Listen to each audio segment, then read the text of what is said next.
ಪಿತನ ಸುತನ ಮತ್ತು ಪವಿತ್ರಾತ್ಮನ ನಾಮದಲ್ಲಿ ಆಮೆನ್. ದೇವರ ಪರಿಶುದ್ಧವಾದ ನಾಮಕ್ಕೆ ಸ್ತೋತ್ರವಾಗಲಿ. ಬೆಳಗಿನ ಜಾವದಲ್ಲಿ ನಾವು ದೇವರ ವಾಕ್ಯವನ್ನು ಓದಿಕೊಂಡು, ದೇವರ ವಾಕ್ಯವನ್ನು ತಿಳಿದುಕೊಂಡು, ದೇವರ ವಾಕ್ಯವನ್ನು ಸ್ವೀಕರಿಸಿಕೊಂಡು, ದೇವರ ಆಶೀರ್ವಾದವನ್ನು ಪಡೆದುಕೊಂಡು ನಮ್ಮ ಕೆಲಸ ಕಾರ್ಯಗಳಿಗೆ ನಾವು ಹೊರಡುವಾಗ ದೇವರು ಎಂದಿಗೂ ನಮ್ಮನ್ನು ಕೈ ಬಿಡುವುದಿಲ್ಲ. ನಾವು ಕ್ರೈಸ್ತರು ಈ ಭೂಲೋಕದಲ್ಲಿ ಜೀವಿಸುವಾಗ ನಮ್ಮ ಒಂದು ವರ್ತನೆ ದೇವರ ವಾಕ್ಯದ ಕಡೆಗೆ, ದೇವರ ಕಡೆಗಾಗಿರಬೇಕು. ಏಕೆಂದರೆ ಉಪ್ಪು ಅಲ್ಪ ಪ್ರಮಾಣದಲ್ಲಾದರೂ ಆಹಾರಕ್ಕೆ ರುಚಿ ಕೊಡುತ್ತದೆ ಎಂದು ನಮಗೆ ತಿಳಿದಿದೆ. ಏಕೆಂದರೆ ಕೆಡುವುದು ತಡೆಯುವುದು. ಅದೇ ರೀತಿ ಕ್ರಿಸ್ತನ ಜೀವನವು ಈ ಲೋಕದಲ್ಲಿ ಒಳ್ಳೆಯತನ, ಪ್ರೀತಿ, ಸತ್ಯ ಮತ್ತು ನೀತಿಯ ಸುವಾಸನೆಯನ್ನು ಹರಡಬೇಕಾಗಿದೆ.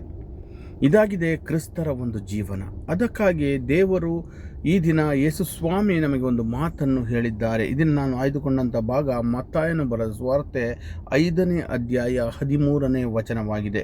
ಇದರೆಗೆ ನೀವೇ ಉಪ್ಪೇ ಸೆಪ್ಪೆಯಾಗಿ ಬಿಟ್ಟರೆ ಅದಕ್ಕೆ ಇನ್ಯಾವುದರ ಪುನಃ ರುಚಿ ಬಂದಿತು?